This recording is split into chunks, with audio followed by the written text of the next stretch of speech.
it's so important to think about the physical and the digital engagement as one integrated, I think, Congress experience. It's not separate tracks. It's really an integrated track. And the show floor, the exhibit physical floor is really just one touch point in a longer kind of an engagement journey. Welcome to Transforming Medical Communications, a podcast by MedComms experts. We share medical communications insights and advice from the best and brightest in the industry to find out what they're doing to push our industry forward. Here's your host, Wesley Portegies. Welcome to Transforming Medical Communications, the podcast where we explore bold ideas that shape the future of medical affairs.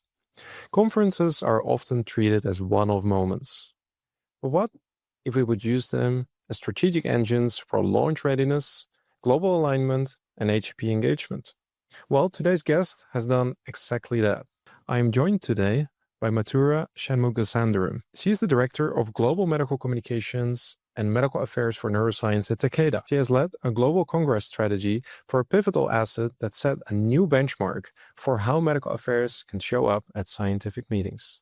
In this episode, we'll explore how medical affairs can turn congresses into true strategic drivers ahead of launch. Mathura, welcome to the show. Thank you. Hi. It's a pleasure to be here, and I'm looking forward to, continuing this conversation with you here. Glad to have you. So Mathura, let's dive right in. So when you think about congresses from a medical affairs perspective, what do you feel their role should be, and specifically in a pre-launch strategy, but in reality often is? Yeah, congresses, especially when you think for medical affairs, is really very important, not only to disseminate information. It's a great platform to, increase the education or understanding of any unmet need or a disease state, particularly in pre-launch situation. But even after launch, you continue to have an opportunity to educate that scientific community. It's also, obviously aligning on unmet needs within the patient population and the community, but also building a common language around, emerging data or in the landscape, any mechanistic updates that you want to educate to people, the patient impact, and really creating that scientific shift in the narrative, I think, and the landscape as the momentum continues towards launch and beyond, really. Mm-hmm. Yeah, absolutely. Now, what I've often seen, or how I feel about conferences when we work with our clients, it is often seen as kind of a isolated event, right? And it's understandable. We're busy. We're under a lot of pressure.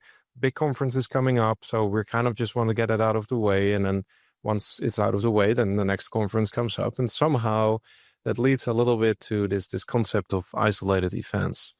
What would you say changes if you instead take more of multi-conference engagement journey rather than this isolated moment? Mm-hmm. Yeah, I think that's a really important question. And you're right. I think that is something a lot of us think, even, or in my early days, I think that's how I thought about congresses. It's really important to ask a couple of questions, I think, as we look into this. It's, and plan these congresses is what are we presenting at this meeting, and not just the data, but the totality of everything. What is the presence, right? And what should the audience really understand before they walk in and after they walk in? What are they clear about? What are the important key takeaways we want to leave? What is the one thing I want these attendees to have? So really defining the top priorities and helping to understand that this Congress is just a standalone event, but there's events that, it's part of a journey. It's part of an educational journey. And that's what will drive, for important congresses to raise up and elevate them.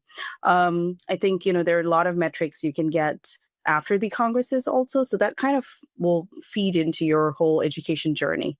That whole, Congress is just the 3 or 5 days is an event, but it's really part of a broader journey. And I think it's really important for everyone to recognize that and leverage that as you continue to educate. Yeah, absolutely. Absolutely. Well, why don't we define the journey a little bit more together? So let's go piece by piece and talk about how someone could define or design a really high impact congress strategy. So let's start at the beginning, which would be strategy. What are some of the first strategic decisions that medical affairs would need to make before thinking about the booth, the symposia, or, the resources to show there, but more from a high level perspective? Yeah. Well, first, it's obviously a very, very cross-functional, I think development and alignment, but medical affairs has a very key role to play here. One, determining, what is the scientific purpose of that particular Congress. So sometimes, some Congresses are meant to educate about a disease. Some it's just about, deepening more into the mechanistic understanding of the disease, or so others could just be about listening to the landscape. You just go there, listen, get your metrics to the latest updates. So understanding what is the purpose of that, being present at that Congress is one thing. Having very clear, I think, intent really set the guardrails for everything that's to follow. And second, really understanding, whatever your field is, what is the need there? What is the learning curve? What is the scientific landscape of that particular disease or the competitive landscape? What is it that you want to go there and achieve? I think, just aligning on that with the cross-functional team and as as an organization before you enter, your Congress. And, are your healthcare providers still not clear about the disease state? Are they not clear? Are they debating the mechanisms, for example? Or, are they ready to engage with endpoints and outcomes? Is that a conversation you can have? Or is it even just about talking about the differentiation? Or is it you have a portfolio of products in that disease and is it about differentiating yourself? So I think trying to have that focus is super important. And also, thirdly, how does this Congress fit in the broader picture? I think it's coming back to your earlier question, not only thinking about it just as a 3 or 5 day or, just one event, but across, if you're a global team across the regions, how does it kind of, go feed into that? Or how does this, feed into the broader big picture, not just thinking about the Congress days, but before and after, what does that mean? And the clarity that gives to your, healthcare providers and attendees to that Congress. So it's really, I think important to think about it very early on, having all these decisions made so it can have a very impactful Congress. Yeah, absolutely. Absolutely. I like that. I'm just thinking while you were giving me that answer, where do we document this, right? Like what is the central nervous system that kind of dictates some of these decisions or where this is documented? So because you were also talking about geography, and then I was thinking about how do you actually make sure if other teams, maybe in other regions or in more like local events, represent the organization and the therapy, how do you make sure they all work in lockstep? Yeah, I think the most important thing in probably any big project is collaborating early enough, having very defined goals, and maybe some things that, when any global or strategy teams are working on assets for a particular Congress, thinking about how they can, regionalize or localize these things. Would the regions or, the local teams have enough budget, have enough resources to implement very similar sort of tactics in their, regional Congresses? So thinking about how that can be extrapolated early on when the, assets are being developed is very important. And of course, alignment and, the different regions would have different, say, needs, local needs, which are unmet, and the portfolio of the different products could be different. And the differentiation ask or messaging is also different. So aligning early on is something very important, not only from a global perspective, but also for the regions as they, have better Congress strategies. Yeah. So would you say, I guess this is a super practical question. Do you typically document the Congress strategy across Congresses? Is there some kind of, just like we have an SCP, absolutely. right? The Scientific Communications Platform. Is there something specific for Congresses? And could you tell me more about that? Yeah, I mean, over the last 10 years or so that I've worked in, medical communications and medical affairs, we've always, and most organizations have this in place where they actually sit down across they map out all the important Congresses around the world and involve all the, local teams involved.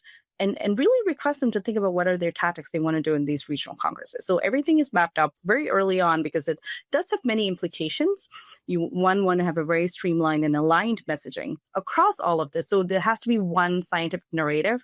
The format may be different. The area where this Congress may be different, but you want to have the same scientific narrative. And of course, that evolves over time, but it's an aligned scientific, messaging. So it's really, I think, imperative that teams get together early on, including global regions and, strategy and field, kind of putting together that message in place. Yeah, that makes a lot of sense. Okay, so now we have that kind of playbook, right? Hmm. Um, how do you bring that to execution, right? So, and I gave you the example of an SCP before, right? Like a scientific communications platform. What I would say most of the people agree with in the industry is that SCPs, we make them, they're important, but we're often not using them.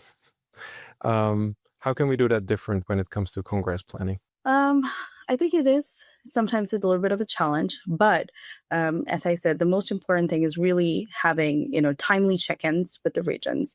The launch may be very different. As I said, the landscape, the product availability, um, the payment. A lot of these things are very different across, the different countries, and it's really important. I think just alignment and bringing through that scientific narrative. Sometimes the depth, you have a scientific narrative and in some place a scientific message, and sometimes you're able to go deeper in certain congresses where you speak a lot more about a disease state, and in some you keep it high level. I think it also depends on, as I earlier said, the type of congress. Is it a general audience or a specific audience that you go to? So I think the important thing here is adapting that playbook. As you said, it's not going to be a one size fits all for all the regions, and for all the teams. So really understanding how to adapt that to your local needs will be very important.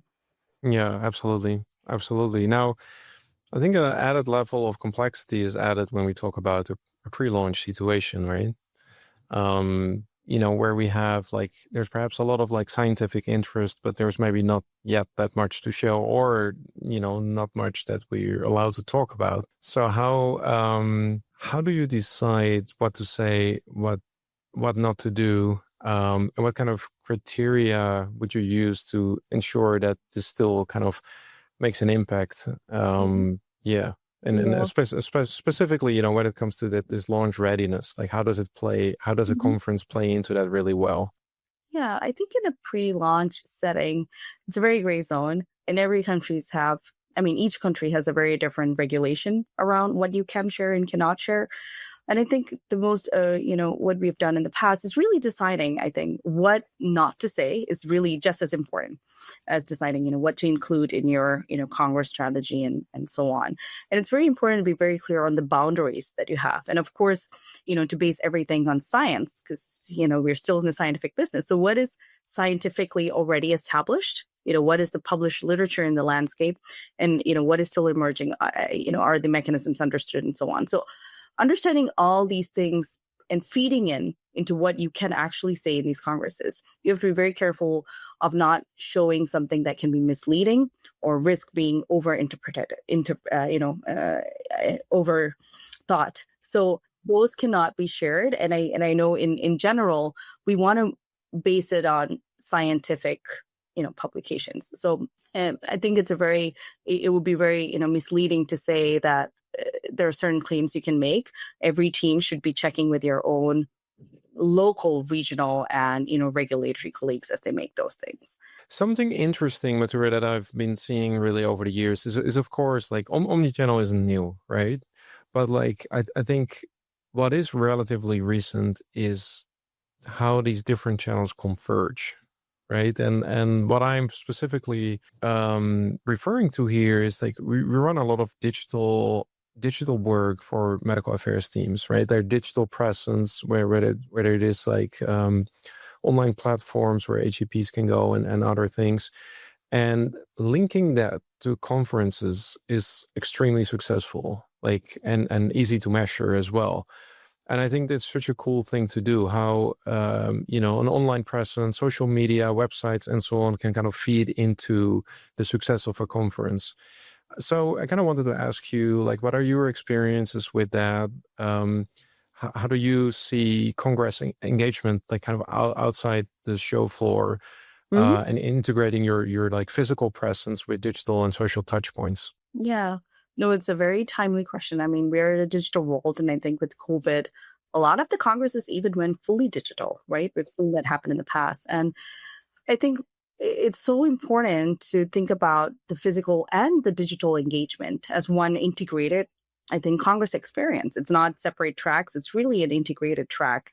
And the show floor, the exhibit physical floor, is really just I want to say like it's just one touch point in a longer kind of an engagement journey, an integrated journey, as we see. So the digital and social channels, they're used to, extend and even amplify, I want to say, the scientific conversation that we have at the exhibit or during the Congress days. And it's not only, after the Congress, I believe even pre-Congress, these digital endpoints, they help to set the context sometimes and frame some of these key scientific questions or, kind of, what's to come. And during the meeting, they enable this broader access to insights. And of course, after they're a rich source of metrics and insights that we can leverage to have that evolving scientific narrative. So really thinking of them as an integrated track, an integrated engagement journey rather than separate. I wouldn't even separate digital and the physical platform. No, absolutely. And I think from a philosophical point of view, I completely agree. I would love, though, to get a little bit more practical here. And maybe you can tell me more about what does good or what does great look like, right? Like, I don't know. I've seen it all from simple QR codes on posters or a booth to, more integrated experiences. Like from your point of view, what is a really, really well executed Congress in this regard? Like, what are some tactics and technologies that you have seen that you feel work well? Yeah, I think you brought up a point about QR codes. That's it's something that a lot of teams are using these days, and I do think there are certain limitations in terms of regulations with the different countries, but also not every team has enough budgets or resources to go broader. I do think leveraging digital tactics, and I think there's limited platforms we can use because of the nature of this scientific nature of this, but using some digital platforms to have a messaging that's before the Congress, talking about the booth or talking about the publications to come. Of course, you can't actually go into a lot more about the data there, but just giving a little bit of what's to come to targeted audiences, either through, I think some traditional methods like email, but also using some of the other social media. And then after that, and of course, during the Congress too, you can leverage social media to, kind of see the digital engagement and what your digital thought leaders are, kind of sharing and communicating on. And of course, that follows through after as well in the post-Congress kind of situation. Is MedComms evolving faster than your team can keep up? You're not alone, and you don't have to navigate it alone. Wesley Portegies, host of Transforming Medical Communications, is offering a limited number of free 30-minute consultancy sessions for medical affairs professionals. Whether it's medical communications, field medical, or medical affairs training, these sessions provide an opportunity to address your real-world challenges, pressure test ideas, and walk away with practical strategic insight for your team. No fluff, just strategy. Follow the on-screen link or in the show notes to book your free session now. Is there any particular success story you can share on this, like a particular, I don't know, channel, social media platform, or applying social listening, or I don't know, anything you really felt like, wow, this was way more impactful than I thought it would be? Yeah, I think this is coming to that omni-channel approaches that we take, right? So maybe you can talk about social media listening. We've done that in the past, and some of the congresses that I've led. And I think during COVID, I want to think about a congress that I did lead or was a part of, and we saw, since particularly more so because we didn't have a physical floor, and we saw so much, I think, communication and engagement based on some publications that we had at that particular Congress. And you saw all these digital opinion leaders or KOLs really speaking to some of the key points and nuances from the conference and kind of tagging that back to their practice in real life. And I think that was very impactful. I think more than the quantity of the metrics that we get is really about the quality, right? So I think going into, what is it that's being discussed? How is the, data or your presence being, brought through after the Congress? How does it resonate with the scientific community? And I think, social media listening was something very eye-opening for us, because we wouldn't have gotten that metric had we not looked at the social media, platform. So I think just simple things like that. It doesn't have to be, I think, very fancy technology. Sometimes it's very simple, easy to use, in very cost-effective measures. Yeah, absolutely. You mentioned email before as well. Yeah, I do. Can we get into that? Yeah, I was talking about traditional emailing. Some of these congresses, they do allow you to be part of, email lists ahead of the congresses, which kind of builds up that momentum to the Congress. And that's something if the team is interested in, something they can look into and build up some sort of messaging that aligns to their overall narrative, that builds the traffic to either, some of their Congress tactics. So leveraging these already existing I think work processes would be very useful for companies too. Yeah, absolutely. It's kind of my favorite topic because I think email is so underrated. Like, I think it's extremely powerful, even though it's used so much as it is. But I think in our industry, on the medical affairs side, we can do more of it and actually really benefit from it. Yeah, and another topic that I think is really intriguing is that, and I've covered this with a few previous guests recently in other episodes.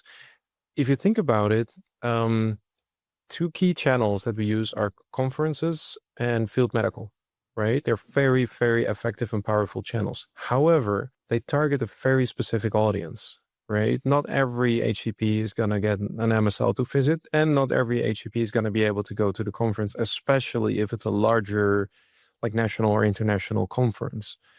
And as a result, like, a lot of people, you're actually not really hitting with those two channels, and you still need to find ways to reach them. And, when it comes to community physicians and so on, that's a challenge. And I think the digital integration can span beyond interacting with people that are at the conference or will be going to the conference or came back from the conference, but actually to the people that cannot go to the conference and wouldn't hear about it from an MSL either. What are your views on that? Yeah, no, I think as you pointed out actually already in your question, I think a lot of the congresses are moving to a hybrid model, and I think COVID kind of helped with that. But we're very much in a hybrid model. So you're right. We can't target all the MSLs physically, or cannot engage with everybody, especially community physicians. And of course, all these congresses, they cannot target everyone.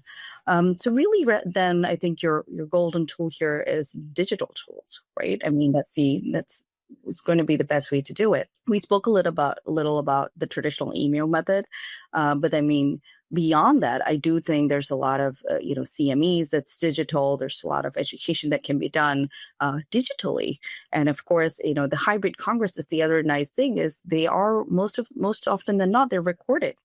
So I think that's important for some people to know. I've noted.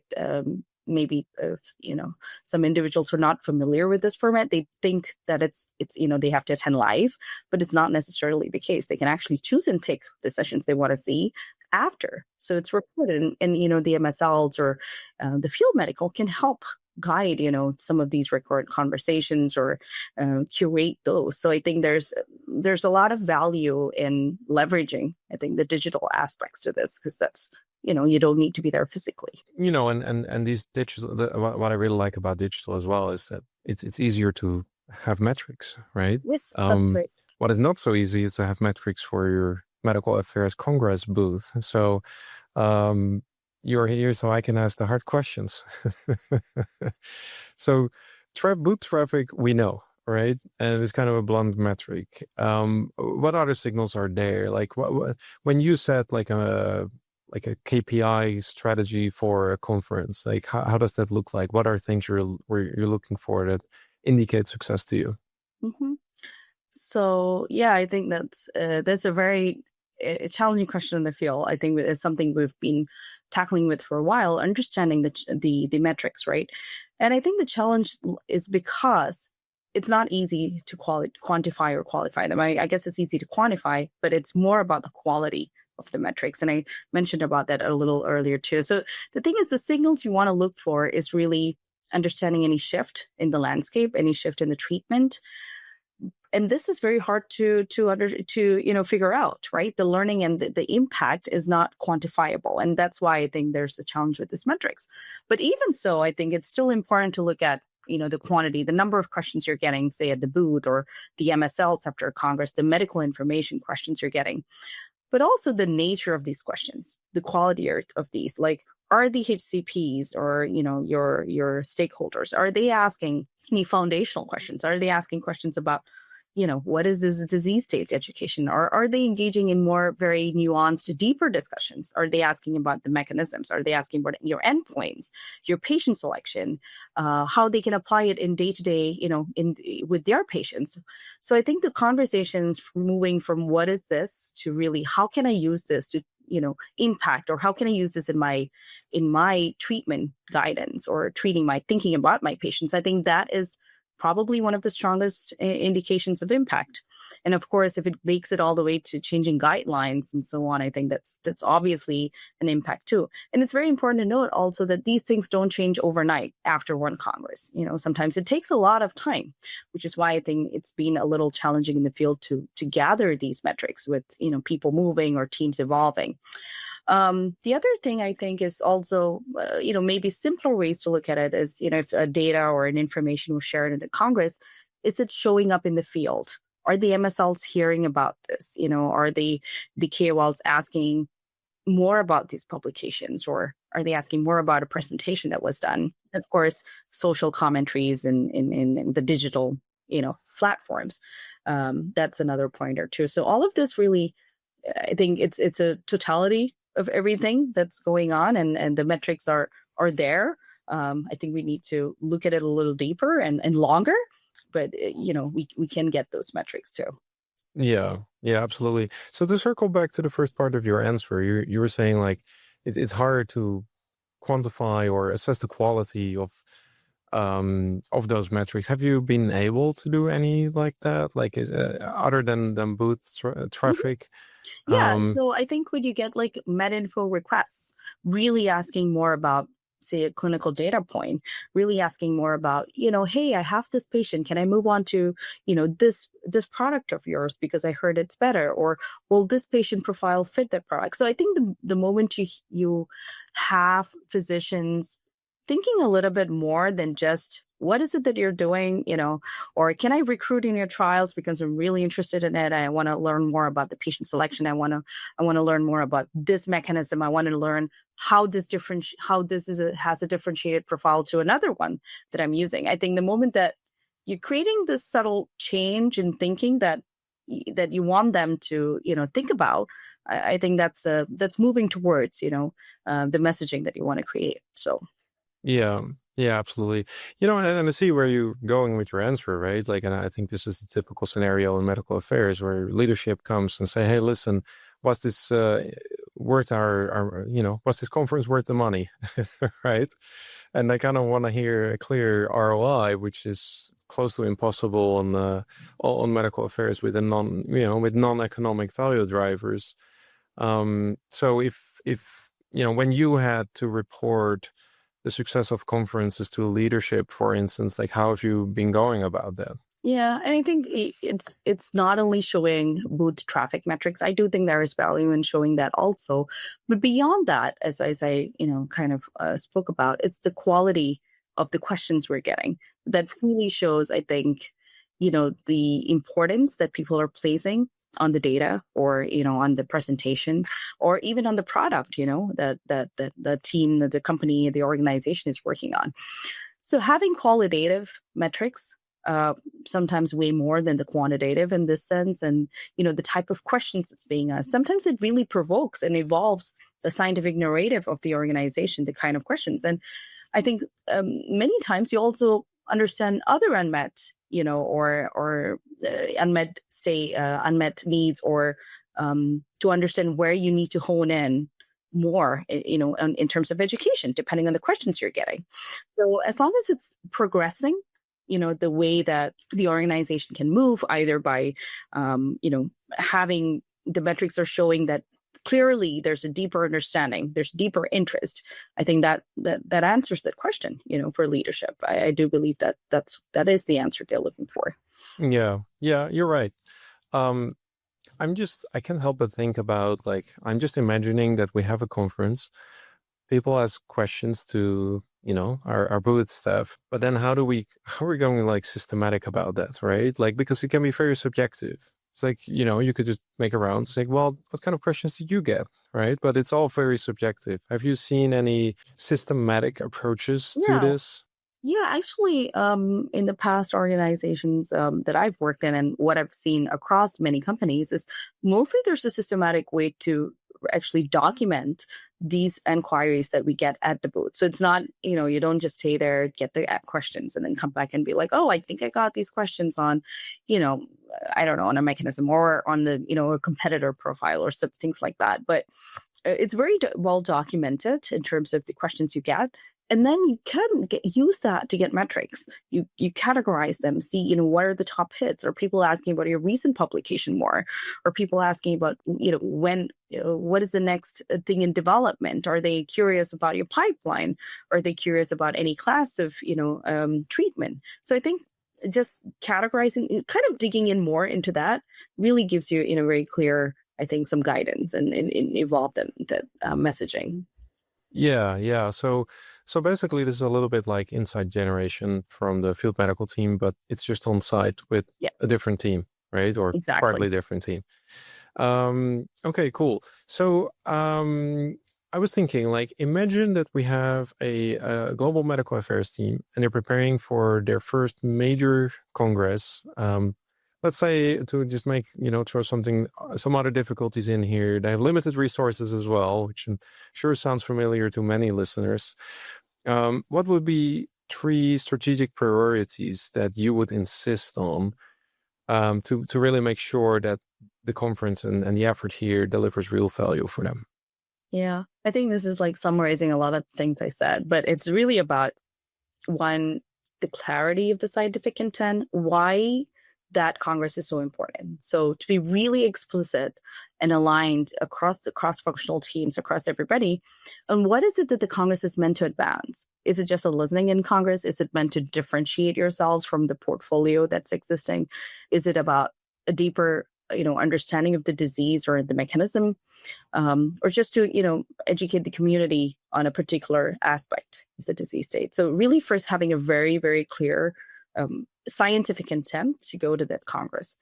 Secondly, maybe focusing on the high quality of scientific engagement over scale. You mentioned very limited resources, and I think that's fine. I don't think, you may not even need a booth, or you may not even need, very fancy tactics there.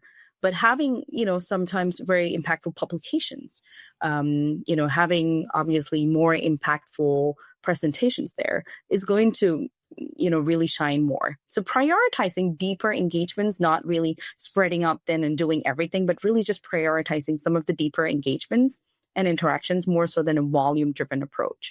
And even if you don't have any of that, really having very strategic, like KOL engagements, maybe, So really just, I think, honing in on what is it that the team wants, the clarity there on the scientific intent, having more deeper engagements, more so than volume-driven kind of activity. And then perhaps thirdly, when we think about the omni-channel and everything too, really having a very defined pre and post plans. I think it's really important to have, what is it that I'm going to do before the Congress? What is it that I'm going to align before the Congress? What is it that I'm going to do during and after?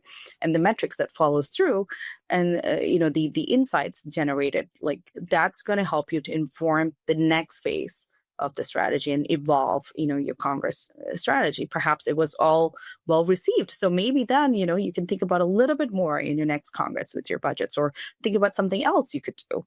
So I think really just having that clarity, focusing on the high quality rather than, the scale. And thirdly, really having very defined and aligned pre and post Congress plans as well. Yeah, absolutely. I can see that. I fully agree with you. Like, it's like, I often see that with projects where you kind of go into it and the actual purpose isn't really clear, right? So let's start making a slide deck together about something. And I'm sure it's important and good, but like at the same time, it's like, why are we actually really doing this? And I think that why, it maybe heard about this like 5 times why rule, right? Like to say, if you ask the why question 5 times, you get deeper, then you're actually at the level why something is really important. So you're saying get at the why first, then design around that in a way that focuses really on great execution versus quantity, right? Quality over quantity. Exactly. Yeah. And then make sure you communicate around that like really well by doing pre, during, and post conference communications that are Absolutely. optimized. Yeah.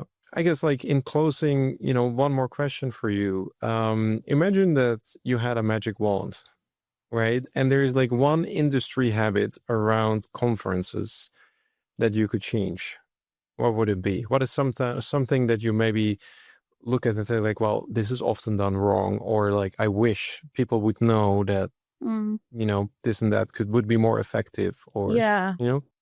Okay. Since you said specific to congresses, I do think we might have addressed this today, but it's really about treating congresses as part of a continuum, right? There's really a before, after, during, and even thinking of it as what happened in the last Congress, what's happening in the next Congress, what's happening next year and the year prior.